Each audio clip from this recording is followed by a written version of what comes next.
C'est une campagne de sensibilisation des enseignants des écoles privées du Congo à la bonne compréhension des droits qui les protègent dans leur milieu de travail. Initiée par les syndicats des enseignants des écoles privées du Congo, SYNEPCO, récemment créée, a pour première mission faire connaître à ces enseignants l'importance du décret numéro 96-221 du 13 mai 1996. Dans ce décret, il est dit clairement que parmi les documents qu'un promoteur doit avoir dans la constitution du dossier de son école privée, il y a l'immatriculation de ses agents à la CNSS.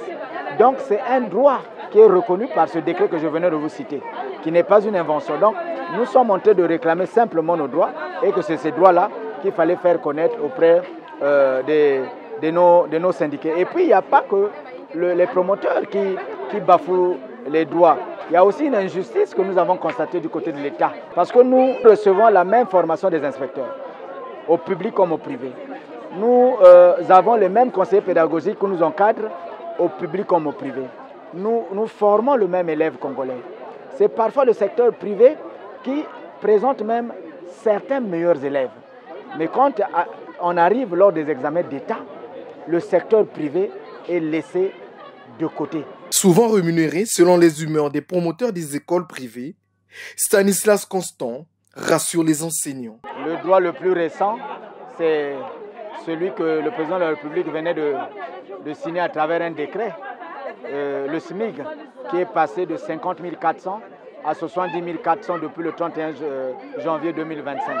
Donc, aucun enseignant au Congo ne doit percevoir moins de 70 400. Et le syndicat est un partenaire.